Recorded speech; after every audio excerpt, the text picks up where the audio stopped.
قل يا عبادي الذين أسرفوا على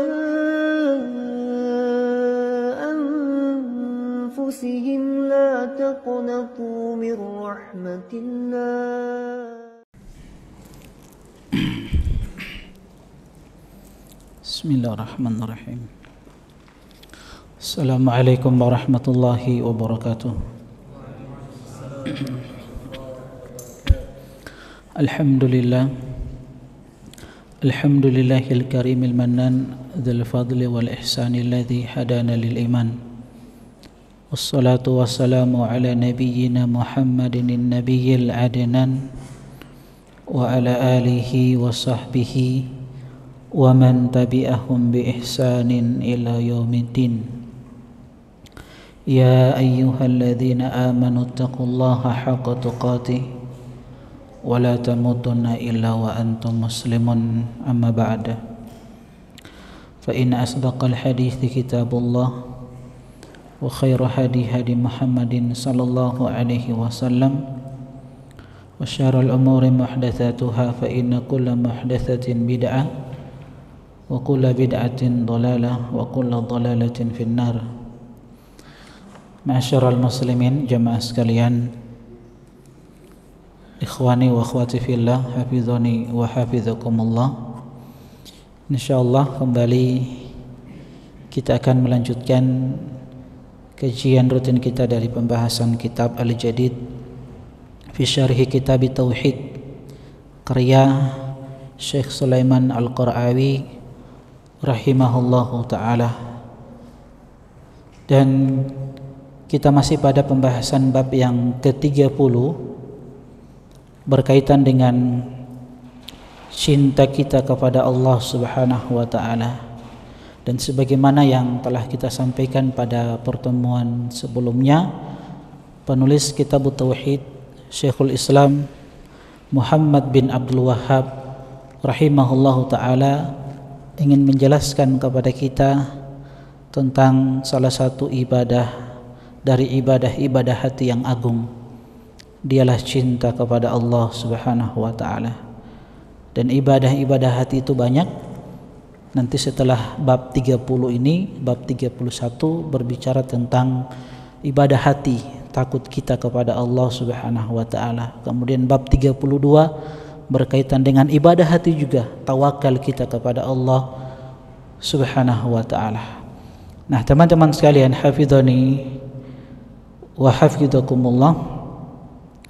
Kita telah sebutkan pada pertemuan sebelumnya dalil yang pertama yang dibawakan oleh penulis kitab Tauhid Syekhul Islam Muhammad bin Abdul Wahhab rahimahullahu ta'ala berkaitan dengan cinta yang sifatnya kesyirikan.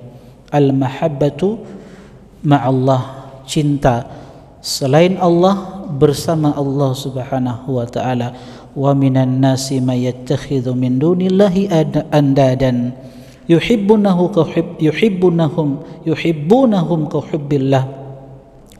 Di antara manusia, kata Allah Subhanahu wa taala, ada orang-orang yang menjadikan selain Allah sebagai tandingan-tandingan baginya. Yuhibbunahum ka hubbillah. Bagaimana mereka menjadikan tandingan-tandingan selain Allah bagi Allah, mereka mencintai sesembahan-sesembahan tersebut sebagaimana mereka mencintai Allah Subhanahu wa taala. Dan cinta yang merupakan kesyirikan sebagaimana yang telah kita jelaskan pada pertemuan sebelumnya adalah cinta yang disertai dengan pengagungan, perendahan diri, penghinaan diri, serta ketaatan yang mutlak yang itu diberikan kepada makhluk, yang harusnya cinta ini diberikan kepada Allah Subhanahu wa ta'ala. Walladzina amanu asyaddu hubban lillah. Dan orang-orang yang beriman itu, kata Allah di dalam Al-Quran, dalam surat Al-Baqarah, asyaddu hubban lillah, mereka sangat cinta kepada Allah Subhanahu wa ta'ala. Karena memang sekali lagi cinta ini merupakan ibadah yang sangat agung dan sebaik-baik bekal yang kita bawa menghadap Allah Subhanahu wa taala, sebagaimana kisah tentang orang Badui yang telah kita jelaskan pada pertemuan sebelumnya, yang mendatangi Nabi SAW bertanya tentang hari kiamat. Lantas Nabi hanya bertanya, "Madza a'dadta laha?" Apa yang engkau siapkan untuk menghadapi hari kiamat tersebut? Maka orang Badui ini mengatakan, hubbullah, kecintaan kepada Allah dan kecintaan kepada Rasulnya sallallahu alaihi wasallam. Maka Nabi sallallahu alaihi wasallam menjawab, anta ma'aman ahbabta, engkau akan dikumpulkan di surga bersama orang yang engkau cintai. Nah jemaah sekalian, hafizani wa hafizakumullah, kita masuk dalil yang kedua, karena dalil yang pertama kita sudah sebutkan penjelasan ayatnya sebagaimana yang dijelaskan oleh Syekh Sulaiman Al-Qara'awi di dalam kitab ini, di dalam buku ini. Kemudian beberapa faedah yang bisa kita petik dari ayat yang pertama ini, dalil yang pertama dalam surat Al-Baqarah ayat yang ke 165. Kita masuk dalil yang kedua yang dibawakan oleh Syekhul Islam Muhammad bin Abdul Wahhab rahimahullahu ta'ala. Firman Allah subhanahu wa ta'ala dalam surat At-Taubah ayat yang ke-24, Allah Jalla wa Ala berfirman, Qul in kana aba'ukum wa abana'ukum wa ikhwanukum wa azwajukum wa ashiratukum wa amwalun iktaraftumuha wa tijaratun takhshawna kasadaha wa masakinu tardawnaha ahabba ilaikum minallahi wa rasuli wa jihadin fi sabilihi fatarabbasu hatta ya'ti Allahu bi amrih wallahu la yahdil qaumal fasikin. Allah Jalla wa Ala berfirman, Qul in kana aba'ukum, katakanlah wahai Muhammad sallallahu alaihi wasallam kepada umatmu, jika sekiranya aba'ukum, bapak-bapak kalian, wa abana'ukum, anak-anak kalian, wa ikhwanukum, saudara-saudara kalian, wa azwajukum, istri-istri kalian, wa ashiratukum, keluarga kalian, wa amwalun iktaraftumuha, harta kekayaan yang kalian usahakan, wa tijaratun takhshawna kasadaha, perniagaan yang kalian takut kerugiannya, ahabba ilaikum wa masakinu tardawnaha, dan tempat tinggal yang kalian ridhoi, yang kalian senangi, ahabba ilaikum minallahi wa rasulih, itu lebih kalian cintai daripada kecintaan kalian kepada Allah dan Rasulnya sallallahu alaihi wasallam, wa jihadin fi sabilih, dan berperang di jalan Allah subhanahu wa ta'ala. Fatarabbasu hatta ya'ti Allahu bi amrih. Kalau 8 perkara ini kalian lebih kedepankan, lebih kalian dahulukan daripada kecintaan kalian kepada Allah dan Rasulnya serta berjihad di jalannya, maka tunggulah, kata Allah, sampai datang keputusannya, maksudnya sampai datang azab Allah kepada kalian. Wallahu la yahdil qaumal fasikin, dan Allah subhanahu wa ta'ala tidak memberikan petunjuk kepada orang-orang yang fasik, orang-orang yang keluar dari ketaatan kepadanya. Ma'asyiral muslimin, jamaah sekalian, ikhwani wa akhwati fillah, hafizani wa hafizakumullah. Ayat ini berbicara tentang kewajiban untuk mencintai Allah dan mencintai Rasulnya sallallahu alaihi wasallam, dan mencintai jihad fisabilillah. Penulis kitab Syekhul Islam Muhammad bin Abdul Wahhab rahimahullahu ta'ala membawakan dalil yang kedua ini dalam surat At-Taubah ayat yang ke-24. Beliau ingin menjelaskan kepada kita tentang 8 perkara yang sangat dicintai oleh manusia, dan memang seperti itu tabiat manusia. Apa 8 perkara tersebut? Pertama, bapak-bapak kalian, anak-anak kalian, saudara-saudara kalian, istri-istri kalian, karib kerabat kalian. 5. Ikhwanukum, ya, wa amwal. 6. Harta kekayaan yang kalian usahakan. Kemudian tijarah, perniagaan yang kalian khawatir kerugiannya. Dan yang ke-8, masakin, tempat tinggal yang kalian senangi. Ini tidak terbatas pada 8. Ya, masih banyak perkara-perkara yang sangat dicintai oleh manusia. Ya, tapi 8 perkara ini yang disebutkan oleh Allah Subhanahu wa taala, ya, adalah hal-hal yang memang manusia memang sangat cinta dengan 8 perkara ini. Ya. Di sini teman-teman sekalian, hafizani wa hafizakumullah, Allah Subhanahu wa taala ingin menjelaskan kepada Nabi-Nya Muhammad sallallahu alaihi wasallam tentang kecenderungan manusia kepada perkara-perkara duniawi yang terkadang ini membawa mereka kepada kelalaian. Kalau sekiranya 8 perkara ini lebih mereka cintai, mereka dahulukan, maka ini akan mendatangkan murka Allah Subhanahu wa taala, azab Allah Subhanahu wa taala, dan ini yang akan menyebabkan Allah tidak memberikan petunjuk, memberikan hidayah kepada mereka. Nah, teman-teman sekalian, hafizani wa hafizakumullah, kita baca dulu makna ayat secara global yang dijelaskan oleh Syekh Sulaiman Al-Qara'awi rahimahullahu ta'ala di halaman 383. Apa kata beliau rahimahullahu ta'ala di dalam ayat ini? Allah Subhanahu wa ta'ala memerintahkan nabinya Muhammad sallallahu alaihi wasallam agar menjelaskan kepada manusia bahwa siapa yang lebih mengedepankan kecintaan kepada 8 hal yang disebutkan dibanding cintanya kepada Allah, Rasulnya, dan dari membela agamanya, berjihad, maka silahkan ia menunggu apa yang akan menimpanya. Apa hal yang akan menimpa seorang hamba yang lebih mendahulukan cinta dia terhadap 8 perkara ini daripada cinta dia kepada Allah dan Rasulnya Muhammad sallallahu alaihi wasallam, berupa azab Allah Subhanahu wa taala, siksaan Allah Subhanahu wa taala. Hal itu karena Allah tidak akan memberikan taufik untuk taat kepadanya orang yang ingin keluar daripadanya. Itulah orang fasik. Cuma teman-teman sekalian, hafizani wa hafizakumullah, apakah kalau ada seseorang dari seorang hamba yang mengedepankan 8 perkara ini, cinta dia kepada 8 perkara ini melebihi cinta dia kepada Allah dan Rasulnya Muhammad sallallahu alaihi wasallam, lantas dia jatuh pada kesyirikan?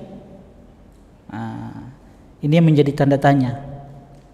Kita sudah jelaskan bahwasanya cinta yang merupakan kesyirikan itu adalah apa? Cinta yang disertai dengan pengagungan dan penghinaan diri serta ketaatan mutlak.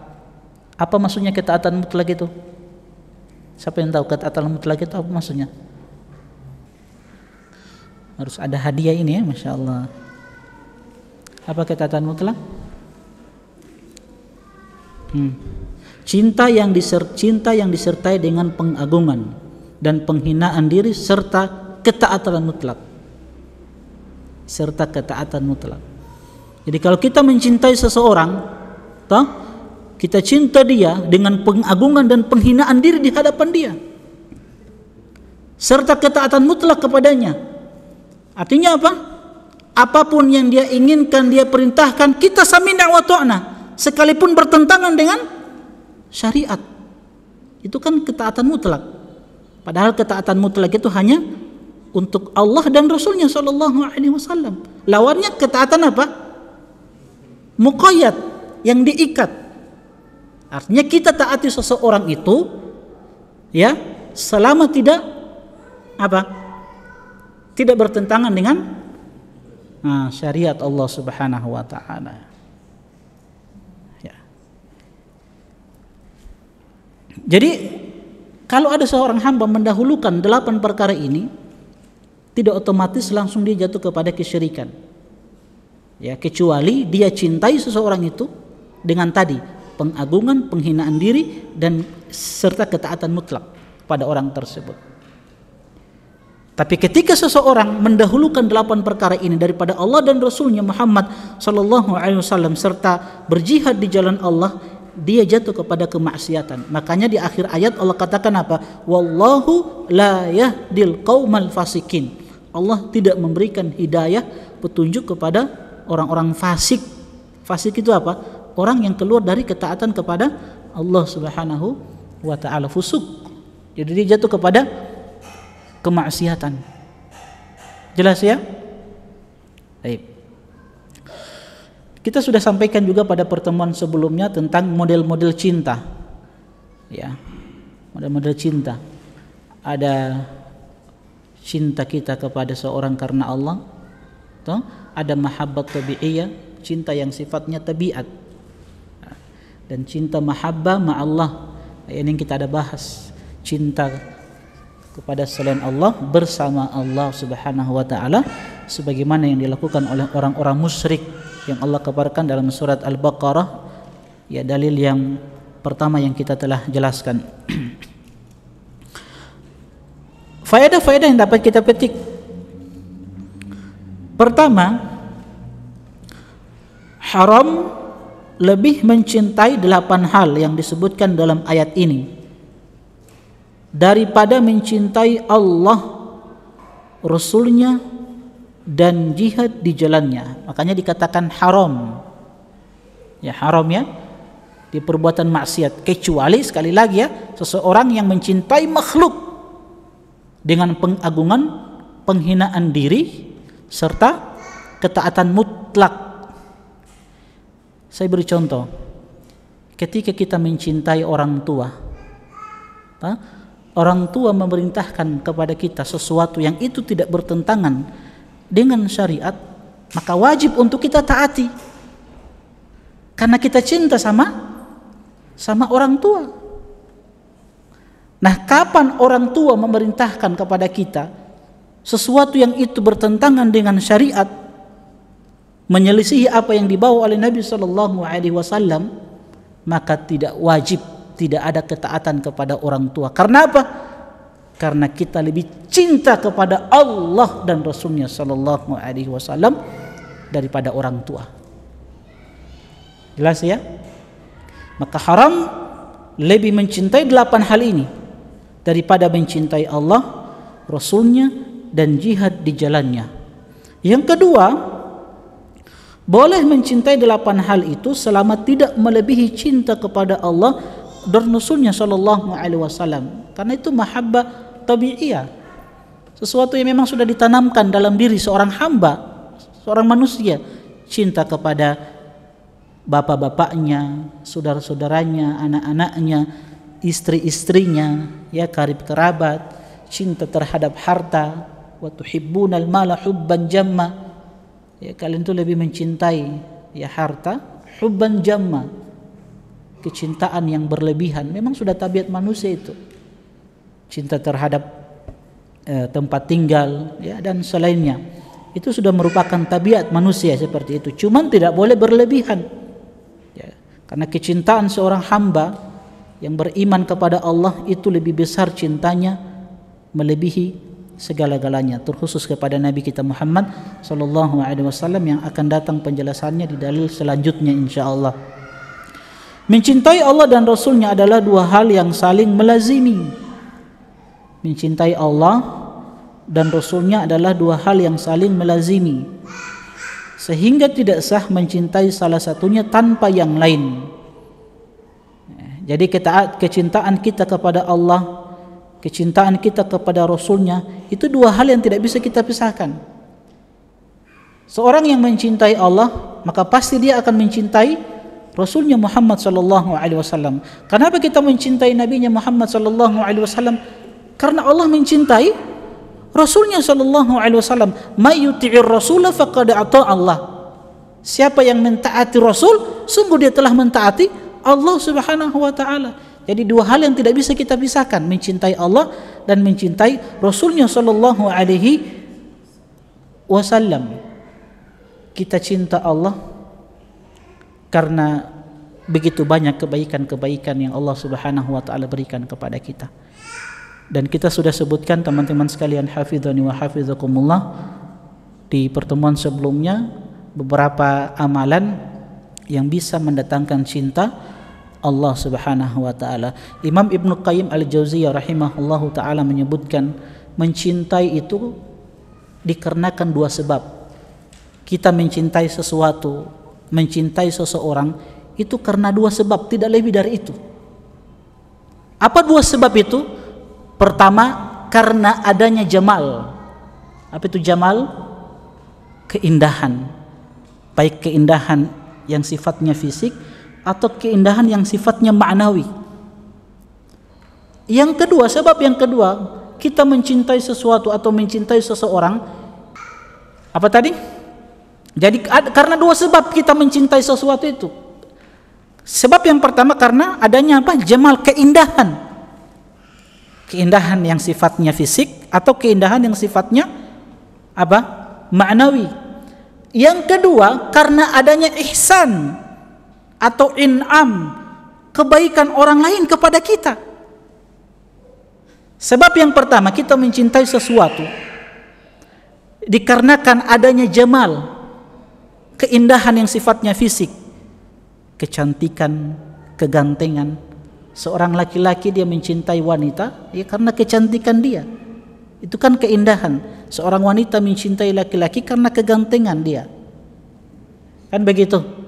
Atau sifat yang tadi yang maknawi, keindahan akhlak dia. Kita cinta kepada seseorang karena kita lihat Masya Allah indahnya akhlak dia, budi pekerti dia, muamalah dia, interaksi dia dengan orang lain, tutur kata dia. Itu yang menyebabkan kita cinta kepada orang lain. Yang kedua, sebab yang kedua karena adanya apa? Ihsan. Ihsan itu berbuat baik. In'am, karena adanya kebaikan orang lain kepada kita.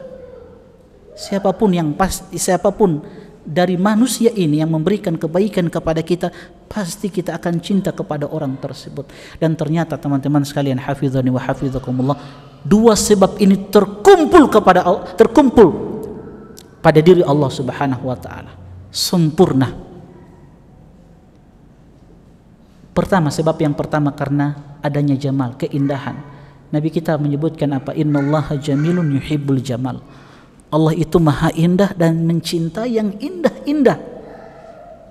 Innallaha tayyibun yuhibbu la yaqbalu illa tayyibah. Allah itu maha baik dan tidak menerima kecuali yang baik-baik. Allah cinta yang baik-baik. Allah suka dengan perkara yang baik-baik. Yang kedua, sebab yang kedua, in'am, ihsan. Ya. Kita tahu bersama Allah Subhanahu wa taala banyak memberikan nikmat-nikmatnya kepada kita. Sungguh besar dan banyak nikmat yang Allah berikan kepada hamba-hambanya. Makanya Allah katakan di dalam Al-Quran, wa in ta'uddu ni'matallahi la tuhsuha. Nikmat-nikmat yang begitu banyak yang Allah berikan kepada kita, itu sungguh tidak akan mampu kita hitung. Bayangkan, Allah katakan tidak mungkin antum menghitung nikmat-nikmat Allah yang begitu banyak. Bahkan kebaikan orang lain kepada kita, kebaikan makhluk manusia kepada kita, sahabat kita, teman karib kita, ya, pimpinan kita, bos kita, dia berbuat baik kepada kita, itu bagian dari kebaikan Allah kepada kita. Maka memang pantas Allah itu untuk dicintai. Lebih kita depankan cinta kita kepada Allah Subhanahu wa taala karena dia Allah maha berbuat baik kepada hamba-hambanya. Banyak sekali kebaikan-kebaikan yang Allah Subhanahu wa taala berikan kepada kita. Walaupun terkadang kita kufuri nikmat-nikmat tersebut. Makanya kalau kita terus mengingat kebaikan-kebaikan yang Allah Subhanahu wa taala, itu bisa mendorong kita untuk senantiasa mencintai Allah Subhanahu wa taala. Itu akan mendorong kita untuk senantiasa beribadah kepada Allah Subhanahu wa ta'ala. Cuman kita juga sangat sedih melihat sebagian kaum muslimin yang terkadang kalau mencintai makhluk itu berlebihan.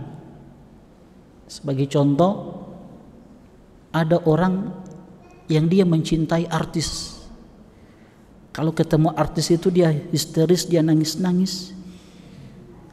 Atau dia cinta seorang pemain bola. Apapun yang dilakukan oleh pemain bola tersebut, dia akan lakukan dengan gaya dia akan buat. Padahal kalau kita bertanya, antum terlalu idolakan dia. Bangun di tengah malam begadang nonton sepak bola karena apa? Karena ada idola yang kita idolakan di situ, orang yang kita cintai. Kan begitu. Nah, pertanyaannya, selama ini apa yang diberikan sama antum? Antum terlalu idolakan dia, antum teriak-teriak, antum bela-belain dia. Nah, pertanyaannya, apa yang selama ini diberikan sama antum? Apa? Tidak ada. Ketemu artis nangis. Apa yang diberikan sama antum? Kebaikan apa yang diberikan? Kita punya Allah yang selama ini banyak memberikan kenikmatan, tapi terkadang kita kufuri nikmat-nikmat tersebut. Insya Allah kita lanjutkan setelah azan dikumandangkan. So azan itu toh? Jemaah sekalian, ma'asyiral muslimin, hafizani wa hafizakumullah.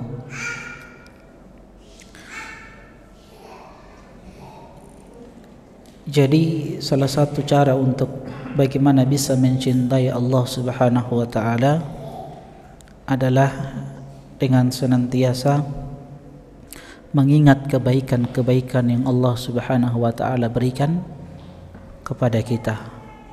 Jadi begitu banyak kebaikan yang Allah berikan kepada kita. Sampai-sampai Allah katakan, wa in ta'uddu ni'matallahi la tuhsuha wa ma bikum min ni'matin faminallah. Nikmat apapun yang datang kepada kalian, maka itu dari Allah Subhanahu wa taala. Kebaikan apapun itu datangnya dari Allah Subhanahu wa taala. Dan seorang hamba kalau senantiasa dia mentadaburi nama-nama Allah Subhanahu wa taala dan sifat-sifat Allah yang mulia, maka ini juga akan mendorong dia untuk mencintai dan bersemangat di dalam beribadah kepada Allah Subhanahu wa taala. Kenapa hati ini terasa berat untuk beribadah? Kenapa hati ini tidak mendapatkan manisnya beribadah? Karena itu, karena kurangnya cinta kita kepada Allah Subhanahu wa taala. Dan telah kita sampaikan pada pertemuan sebelumnya bahwasanya cinta ini merupakan salah satu pilar dari pilar-pilar ibadah. Kan pilar-pilar ibadah itu kan ada 3. Ya, pilar ibadah ada berapa? Ada 3. Cinta, kemudian harap, dan rasa takut kita kepada Allah Subhanahu wa taala. Dan 3 ini terkandung di dalam surat Al-Fatihah. Surat yang sering kita baca.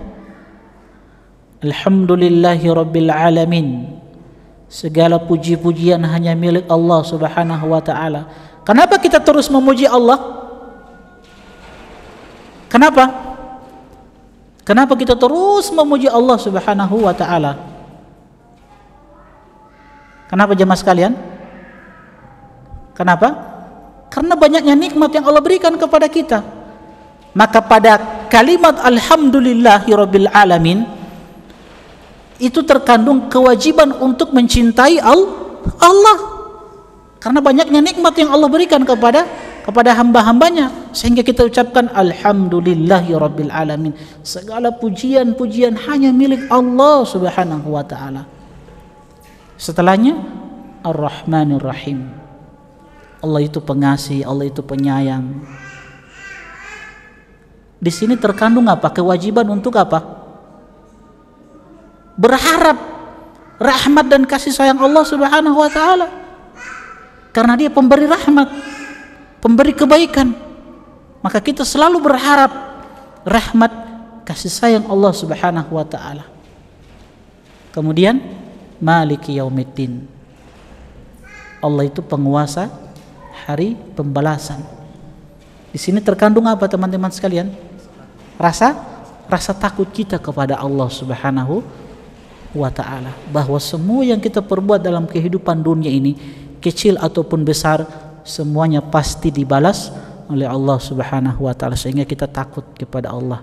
Ini 3 pilar ibadah: cinta, harap, dan rasa takut, yang diibaratkan oleh para ulama, cinta, kemudian harap dan rasa takut itu bagaikan seekor burung yang terbang.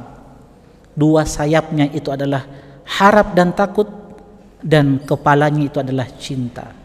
Ya, salah satu dari 3 ini hilang, maka burung ini tidak bisa terbang ke arah yang dia inginkan. Kalau cintanya hilang, ya otomatis kepalanya hilang, mati dia. Jadi ibadah itu kalau hilang dari salah satu 3 ini, cinta, harap, dan takut, maka seorang hamba itu tidak akan sempurna dia beribadah kepada Allah Subhanahu wa ta'ala. Maka 3 ini perlu teman-teman sekalian, hafizani wa hafizakumullah. Yang keempat, memberikan hidayah taufik adalah wewenang khusus Allah Subhanahu wa ta'ala dan tidak ada selainnya. Ini juga menunjukkan kepada kita bahwa manusia itu lemah. Tidak ada daya kekuatan kecuali datang dari Allah Subhanahu wa ta'ala. Yang memberikan taufik hanya Allah Subhanahu wa ta'ala. Taufik itu apa? Sebuah kekuatan untuk melakukan amalan. Itu taufik, sebuah kekuatan untuk melakukan amalan soleh. Kita sudah tahu ini ada amalan-amalan soleh. Kita berada di mana? Di 10 hari pertama dari bulan Dzulhijjah, hari-hari yang mulia. Ya. Orang kalau tidak dikasih taufik sama Allah orang kalau tidak diberi taufik oleh Allah, maka hari-hari yang mulia ini dianggap remeh, dianggap biasa olehnya.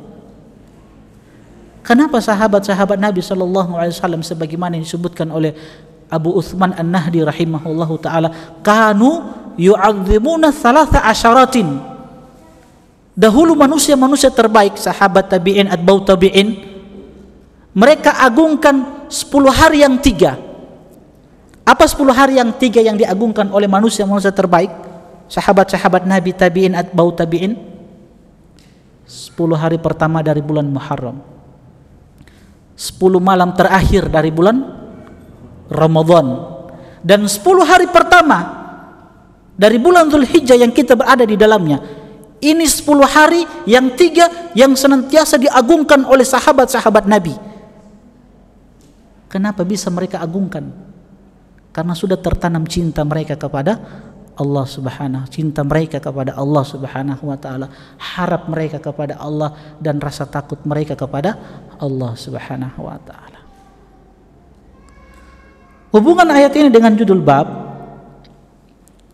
hubungannya adalah karena ayat ini menunjukkan haramnya mencintai 8 hal yang disebutkan di ayat At-Taubah yang ke-24, lebih dari kecintaan kepada Allah dan Rasulnya Muhammad sallallahu alaihi wasallam. Hubungan ayat dengan tauhid, hubungannya adalah karena ayat ini menunjukkan wajibnya mencintai Allah dan Rasulnya, dan karena itu karena itu cinta menjadi salah satu jenis ibadah, dan memalingkan ibadah kepada selain Allah adalah suatu kesyirikan, ya. Jadi kecintaan terhadap makhluk itu bisa menjadi kesyirikan kalau di dalamnya ada apa? Pengagungan, penghinaan diri kepada hamba, kepada makhluk, serta ketaatan mutlak, baru dia jadi cinta kesyirikan. Ayo kita percepat ya, kita mau selesaikan. Masih ada berapa dalil?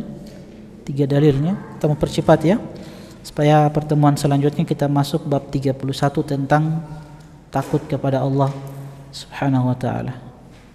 Dalil yang ketiga yang dibawakan oleh penulis dari Anas bin Malik radhiyallahu taala anhu. Ini sudah berlalu tentang biografi beliau, khadimun Nabi sallallahu alaihi wasallam.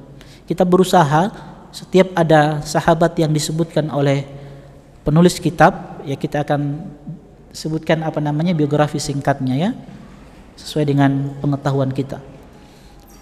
Dari Anas radhiyallahu taala anhu bahwasanya Rasulullah sallallahu alaihi wasallam bersabda, la yu'minu ahadukum hatta akuna ahabba ilaihi min walidihi wa walidihi wan nasi ajmain. Tidaklah beriman salah seorang di antara kalian sehingga aku lebih dia cintai daripada anaknya, wa walidihi orang tuanya, wan nas dan semua manusia. Diriwayatkan oleh Imam Bukhari dan Muslim. Makna hadis ini secara global, di dalam hadis ini Rasulullah SAW mengabarkan kepada kita bahwasanya tidak sempurna keimanan salah seorang di antara kalian. Jadi la yu'minu, tidak beriman, maksudnya tidak sempurna keimanan salah seorang di antara kalian. Jadi bukan menafikan iman secara totalitas.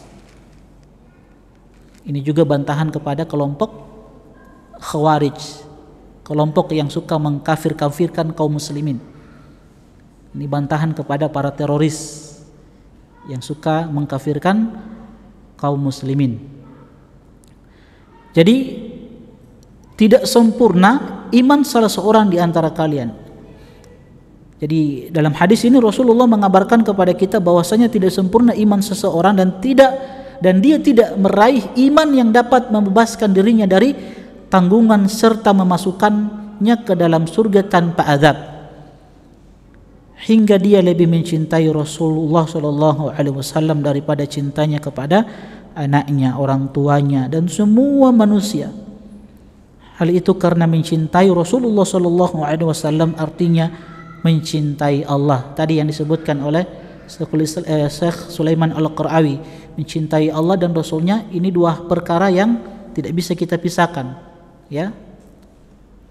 Karena orang mencintai Rasul berarti dia mencintai Allah. Mayyuti'ir rasulah faqad ata'a Allah. Qul in kuntum tuhibbunallaha fattabi'uni yuhibbukumullah. Kalau betul-betul kalian mencintai Allah, maka cintai Nabi sallallahu alaihi wasallam. Dan bentuk kecintaan kita kepada Nabi sallallahu alaihi wasallam adalah ittiba kepada beliau sallallahu alaihi wasallam. Karena Rasulullah sallallahu alaihi wasallam adalah yang menyampaikan darinya, karena Rasulullah sallallahu alaihi wasallam adalah yang menyampaikan darinya dari Allah dan menunjukkan kepada agamanya. Dan mencintai Allah dan Rasulnya tidaklah sah kecuali dengan menjalankan perintah-perintah syariat dan menjauhi larangan-larangan Allah Subhanahu wa taala, bukan dengan membaca kasidah-kasidah serta merayakan perayaan-perayaan serta mendendangkan nyanyian-nyanyian, ya. Ini bukan cara kita mencintai Nabi Muhammad sallallahu alaihi wasallam. Apa faedah yang bisa kita petik?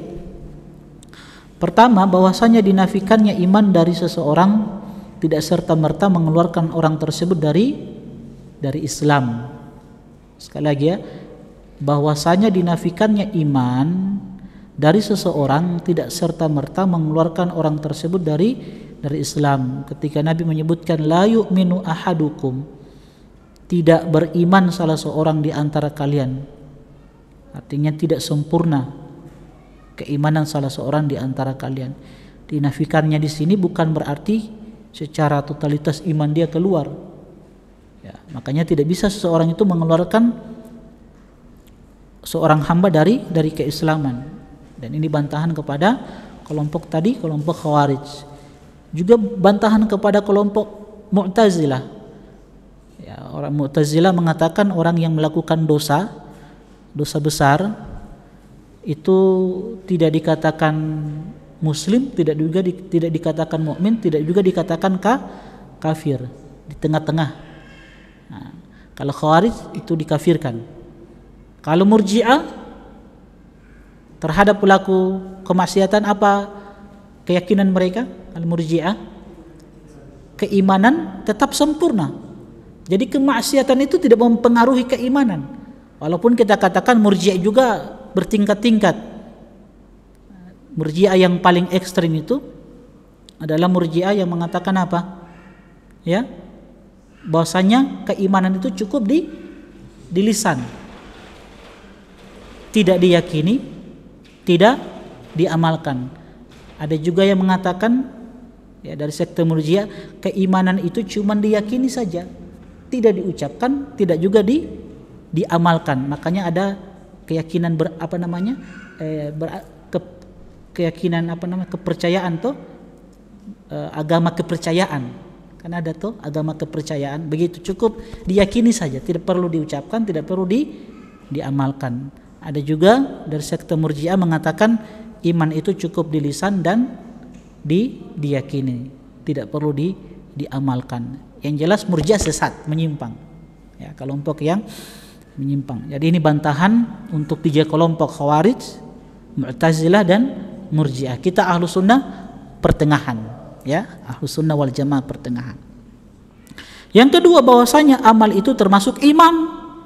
Nah, amal itu termasuk iman. Amalan itu termasuk iman. Karena cinta itu adalah diantara amalan-amalan hati. Dia ibadah hati. Ya. Yang ketiga, wajibnya mendahulukan cinta kepada Rasulullah SAW daripada cinta kepada anak, orang tua dan semua manusia. Pertanyaannya teman-teman sekalian, kenapa kita lebih mendahulukan cinta kepada Rasul SAW daripada cinta kita kepada anak, orang tua dan semua manusia? Kenapa? Nah, siapa bisa kasih alasan?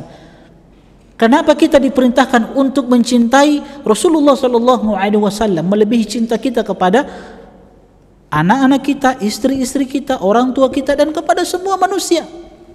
Kenapa?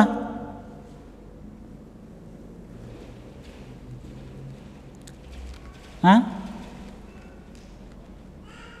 Pertama, karena memang Allah mencintai Rasulnya SAW dan kita diperintahkan untuk mencintai Nabinya Muhammad SAW. Kedua, Nabi kita Muhammad SAW adalah sosok manusia yang banyak memberikan kebaikan kepada kita, dan kebaikan terbesar yang diberikan oleh Nabi kita Muhammad SAW kepada umat ini adalah dengan menunjuki jalan hidayah, mengeluarkan manusia ini dari kegelapan kekufuran menuju menuju cahaya iman, kegelapan kemunafikan, kegelapan kebid'ahan menuju cahaya sunnah, kegelapan kemaksiatan menuju ke cahaya ketaatan.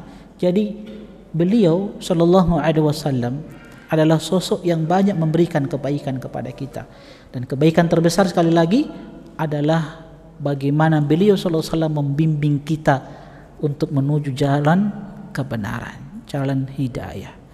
Maka pantas kita mencintai Rasulullah sallallahu alaihi wasallam. Dan para ulama menyebutkan, teman-teman sekalian, hafizani wa hafizakumullah, untuk mencintai Nabi sallallahu alaihi wasallam itu dengan dua perkara. Pertama, mengingat bagaimana indahnya akhlak Nabi sallallahu alaihi wasallam. Dua sebab yang kita sebutkan tadi di dalam perkara mencintai itu, karena ada dua sebab. Pertama, adanya jamal, keindahan, dan kedua adanya ihsan, kebaikan. Dan itu pula ada pada diri Nabi kita Muhammad sallallahu alaihi wasallam. Adanya jamal, keindahan, sifat maknawi, indahnya akhlak Nabi sallallahu alaihi wasallam. Makanya kalau mau mencintai Nabi, coba ingat-ingat bagaimana indahnya akhlak Nabi sallallahu alaihi wasallam. Bagaimana beliau di dalam berinteraksi dengan sahabat-sahabat beliau, dengan keluarga beliau, dengan istri-istri beliau, bahkan bagaimana muamalah beliau, interaksi beliau dengan orang-orang di luar Islam, dengan orang-orang Yahudi, ya, bagaimana interaksi Nabi sallallahu alaihi wasallam. Dan ini tidak bisa kita ketahui kecuali dengan cara apa?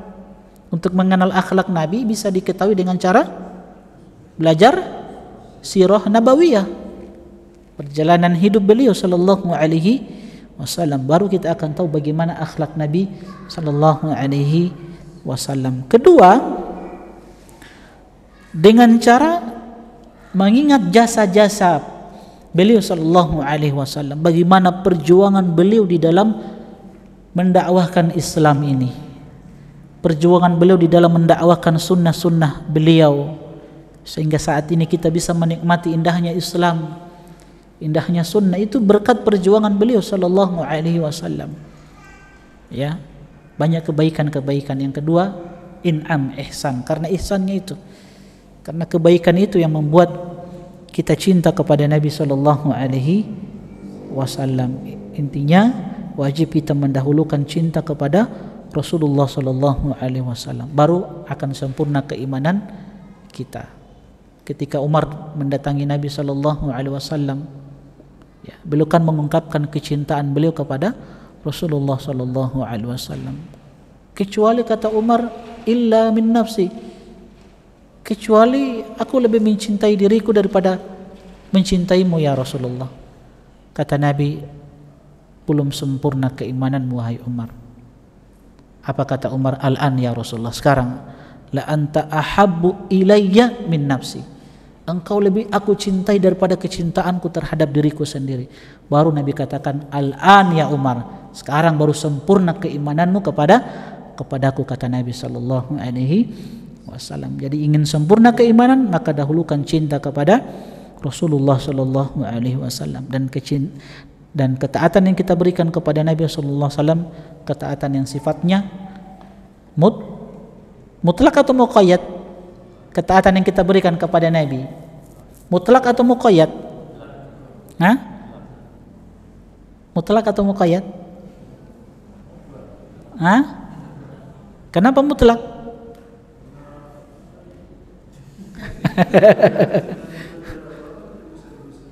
Kenapa?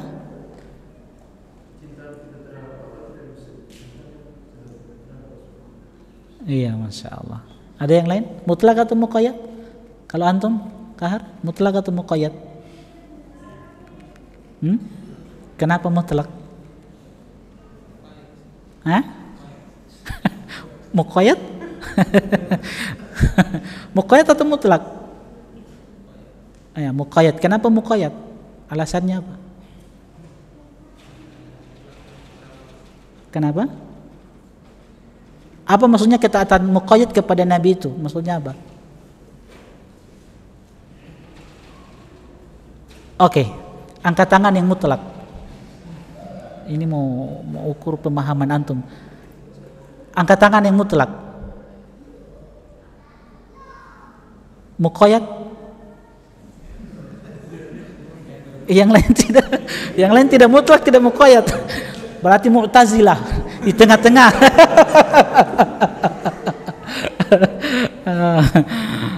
Ketaatan mutlak. Karena Nabi tidak mungkin memerintahkan kepada perkara mungkar, maksiat, tidak mungkin. Nabi pasti memerintahkan pada perkara-perkara yang ma'ruf. Muqayyad itu artinya kita taati seseorang itu selama tidak bertentangan dengan syariat. Yang tidak mungkin Nabi memerintahkan kepada kita sesuatu yang buruk, tidak mungkin.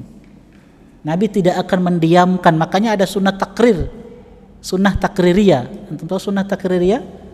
Apa itu sunnah takririyah? Persetujuan Nabi kan? Perbuatan sahabat yang disetujui oleh Nabi SAW. Dengan diamnya Nabi, berarti Nabi setuju perbuatan tersebut. Kalau itu keliru, Nabi tegur. Karena Nabi tidak mungkin diam terhadap satu kemungkaran. Itu. Jelas ya?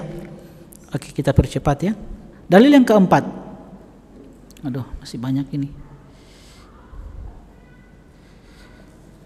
Dalam hadis lain milik riwayat mereka berdua, Bukhari Muslim, dari Anas radhiyallahu taala anhu, beliau berkata, Rasulullah sallallahu alaihi wasallam bersabda, "Thalathun man kunna fihi wajada bihinna halawatal iman." 3 perkara yang barang siapa ada pada dirinya 3 perkara tersebut, maka dia akan mengecap manisnya keimanan, mendapatkan manisnya keimanan. Pertama, an yakunallahu wa rasuluhu ahabba ilaihi mimma siwahuma. Hendaklah Allah dan Rasulnya sallallahu alaihi wasallam lebih dia cintai daripada selain keduanya. Wa an yuhibbal mar'a la yuhibbuhu illa lillah. Dan yang kedua, kalau ingin mendapatkan manisnya keimanan, hendaklah dia mencintai seseorang di mana dia tidak mencintainya kecuali karena Allah Subhanahu wa taala. Mahabbah apa itu yang kita sebutkan? Mahabbah fillah. Dan yang ketiga, wa an yakraha an ya'uda fil kufri ba'da id anqadhahu Allahu minhu kama yakrahu ayukdhafa finnar. Perkara yang ketiga yang bisa mendatangkan manisnya keimanan adalah hendaknya dia benci kembali kepada kekafiran setelah Allah Subhanahu wa taala selamatkan dia darinya, sebagaimana dia membenci dilemparkan ke dalam api neraka. Dalam salah satu riwayat, la yajidu ahadun halawatal imani hatta ila akhirih, tidak akan merasakan manisnya iman hingga tiga perkara itu terkumpul pada dirinya. Kata Syekh Sulaiman Al-Qarawi di halaman 388, dalam hadis ini Rasulullah SAW mengabarkan bahwasanya iman memiliki rasa manis. Apa rasa manis dalam keimanan itu? Rasa manisnya iman itu apa? Ternyata ini dijelaskan oleh Imam An-Nawawi rahimahullahu taala. Wa makna halawatil iman, makna dari manisnya iman itu, kata Imam An-Nawawi, adalah istilzadut ta'ati wa tahammul masyaki fid dini wa itharu dhalika ala a'radid dunya.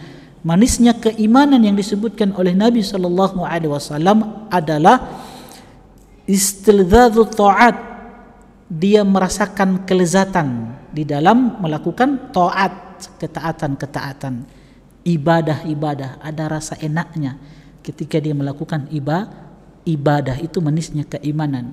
Wa tahammulu al-masyad, dia menanggung beban musibah-musibah yang Allah berikan kepadanya, itu dia tanggung. Dia rasakan nikmat itu karena dia tahu ada hikmah di balik musibah tersebut. Apapun musibah yang diberikan oleh seorang hamba, kalau dia tahu ada hikmah di balik musibah itu, terasa lezat musibah tersebut.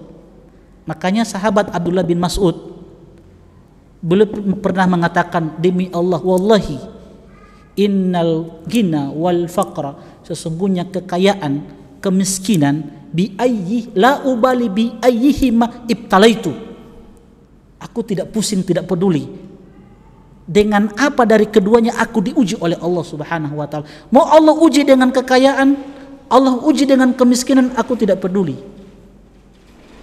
Beliau katakan, kalau Allah uji aku dengan kekayaan, aku akan gunakan kekayaan tersebut untuk menolong orang lain. Karena membantu orang lain salah satu amalan yang sangat dicintai oleh Allah Subhanahu wa taala. Jadi kalau aku diuji dengan kekayaan, aku akan gunakan harta itu untuk membantu orang lain, membantu dakwah. Aku akan sedekahkan harta tersebut. Kalau Allah uji aku dengan kemiskinan, maka aku akan bersabar, karena itu juga ibadah. Kesabaran adalah ibadah. Jadi aku tidak pusing mau diuji dengan kekayaan, kemiskinan, aku tidak peduli. Kenapa? Karena sudah merasakan manisnya keimanan. Ya. Kemudian wa itharu dzalika ala a'radi dunya, manisnya iman itu mendahulukan semua itu dari kenikmatan-kenikmatan dunia, mendahulukan ketaatan kepada Allah dari kenikmatan-kenikmatan dunia. Dia lebih cinta Allah, lebih cinta Rasul sallallahu alaihi wasallam, walaupun yang dikorbankan adalah pangkat, jabatan, harta, dia tidak pusing. Dia lebih kedepankan cinta Allah dan cinta Rasulnya sallallahu alaihi wasallam. Itu yang membuat sebagian orang dia tinggalkan ribanya itu, jabatannya itu, masya Allah, pekerjaannya yang luar biasa, ya mungkin dari pekerjaan itu dia dapatkan jutaan rupiah gajinya per bulan, tapi dia tinggalkan karena dia lebih cinta Allah dan Rasulnya sallallahu alaihi wasallam. Itu maksudnya manisnya keimanan. Jadi dalam hadis ini Rasulullah mengabarkan bahwasanya iman memiliki rasa manis. Jadi iman itu ada rasa manisnya, dan bahwa rasa manisnya tidak akan diraih dan didapatkan seseorang kecuali orang-orang yang lebih mencintai Allah dan Rasulnya atas cinta kepada selain keduanya. Itu yang pertama. Kedua, dan hendaklah tidak mencintai seseorang manusia kecuali karena Allah dan di dalam ketaatan kepada Allah. Nanti akan datang di dalil yang selanjutnya. Kita punya prinsip al-hubbu fillah wal bughdhu fillah. Ahlus sunnah wal jamaah itu punya prinsip mencintai seseorang karena Allah dan membenci seseorang karena Allah. Kemudian yang ketiga, hendaklah dia membenci kekufuran dan kembali kepada kekufuran sebagaimana dia benci kepada neraka dan benci terjatuh ke dalamnya. Jadi seseorang yang sudah dapat hidayah, seseorang yang sudah dapat taufik, bimbingan dari Allah Subhanahu wa taala, dia akan benci dengan apa? Kemaksiatan. Dia akan benci dengan kekufuran, kebid'ahan. Sebab dia tahu ini perkara-perkara yang bisa menjerumuskan dia ke dalam neraka Allah Subhanahu wa taala. Dan memang sifat dan ciri-ciri orang yang mendapatkan hidayah, petunjuk itu Allah sebutkan dalam surat Al-Hujurat. Al-Hujurat Allah sebutkan dalam ayat yang ke-7 kalau tidak salah ya. Walakinallaha habbaba ilaikumul iman. Tapi dia Allah yang menanamkan keimanan di dalam hati kalian. Walakinallaha habbaba ilaikumul iman. Dia Allah yang menjadikan kalian itu cinta dengan keimanan. Wa zayyanahu fi qulubikum, dan Allah hiasi keimanan itu dalam hati kalian. Wa karraha ilaikumul kufra wal fusuqa wal isyan, dan Allah yang menjadikan kalian itu benci dengan yang namanya apa? Al-kufra, kekufuran, wal fusuq, kefasikan, wal isyan, kemaksiatan. Setelah itu Allah sebutkan apa? Ulaika humur rasyidun. Mereka itu orang-orang yang dapat petunjuk. Jadi kalau ingin mengukur kita yang dapat hidayah, nah tadi itu. Kalau kita merasakan kelezatan di dalam beribadah, kalau kita benci namanya maksiat, itu orang-orang yang dapat petunjuk, orang-orang yang dapat hidayah. Apa faedah yang bisa kita petik? Pertama, hadis ini menetapkan rasa manis iman dan bahwasanya hal itu tidak diraih oleh semua orang yang beriman. Jadi semua orang beriman merasakan ini. Hanya orang-orang pilihan. Wajibnya mendahulukan kecintaan kepada Allah dan Rasulnya daripada kecintaan kepada selain keduanya. Yang ketiga, bolehnya dhamir kata ganti dikembalikan kepada Allah dan Rasulnya secara bersamaan. Keempat, mencintai karena Allah adalah di antara tanda-tanda iman. Lihat, mencintai karena Allah adalah di antara tanda-tanda iman. Jadi kalau kita mencintai seseorang itu, cintai karena Allah Subhanahu wa taala. Sebab kecintaan yang tidak dibangun karena Allah itu akan sirna dalam kehidupan akhirat nanti.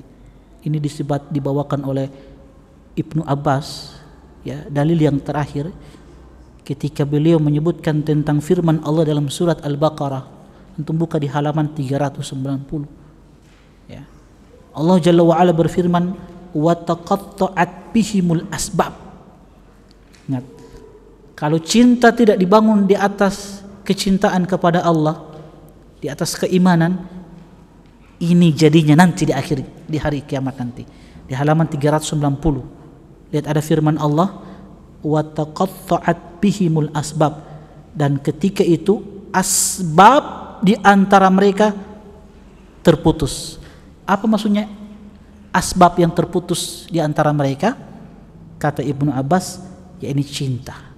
Jadi kasih sayang di antara mereka yang dibangun di dunia karena duniawi itu terputus di akhirat nanti. Jadi tidak ada lagi kasih sayang di antara mereka di hari kiamat. Ada seorang sahabat yang mencintai orang lain, temannya, cuman karena asas manfaat. Ada manfaat yang didapatkan dari temannya, makanya dia dekati terus temannya itu. Habis manfaat dia tinggalkan. Seorang suami mencintai istrinya, istri mencintai suaminya. Kalau tidak didasarkan keimanan kepada Allah, cinta karena Allah, di hari kiamat cinta di dunia tidak akan bermanfaat. Buktinya apa? Dalam surat Ma'arij, yubassarunahum yawaddul mujrimu law yaftadi bihim yubassarunahum yawaddul mujrimu law yaftadi bihim. Coba antum buka surat. Law yawaddul mujrimu law yaftadi min adzabi yauma idzin bibani wa sahibatihi wa akhi wa fasilatihi allati tu'wi wa man fil ardi jami'an thumma yunji. Yubassarunahum, di hari kiamat mereka sudah saling melihat. Teman-teman yang bersahabat karena dunia, karena asas manfaat. Yawaddul mujrimu law yaftadi min adzabi yauma idzin bibani. Nah, pendosa ketika itu dia ingin menebus dirinya dengan apa? Bibani, dengan anaknya. Kalau ada anak, dia tebus dirinya dengan anaknya. Wa sahibatihi wa akhi. Kalau ada istri, dia tebus dirinya dengan istrinya. Artinya dia tidak mau masuk neraka. Kalau bisa ditebus, istrinya juga yang masuk neraka, anak selamat dari neraka. Wa akhi, kalau dia punya saudara-saudara, dia jadikan saudara-saudaranya sebagai tebusan, sebagai pengganti dia untuk masuk neraka. Wa fasilatihi allati tu'wi, bahkan karib kerabat dia, keluarga dia yang selama ini tu'wi, yang melindungi dia, yang membanggakan dia, yang selalu menolong dia, dia akan jadikan tebusan di hari kiamat. Tsumma yunji, kemudian dia selamat. Yang lain masuk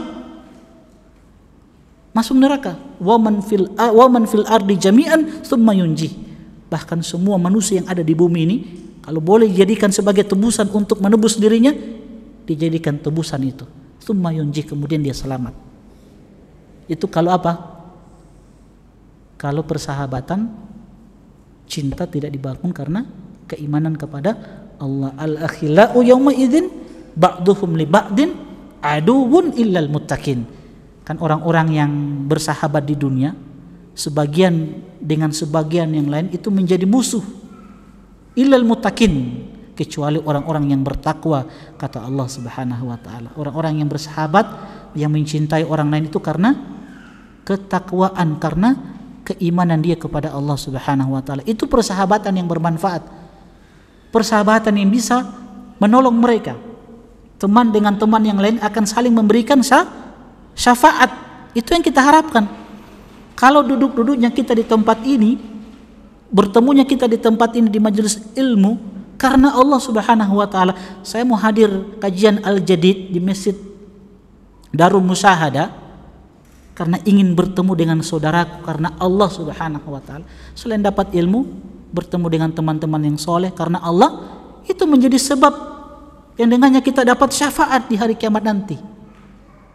Kalau cuman persahabatan karena dunia, karena asas manfaat, itu yang Allah sebutkan tadi dalam surat Ma'arij, dan Allah sebutkan juga persahabatan yang tidak bermanfaat kasih sayang mereka dalam surat Al-Baqarah ayat yang ke-166, wa taqatta'at bihimul asbab.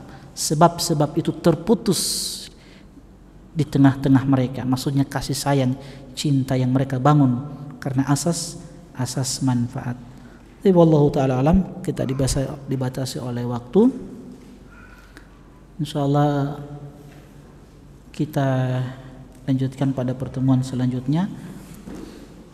Sebelum kita masuk bab 31, ingatkan ya, orang bahas dalil yang terakhir ya, dalil yang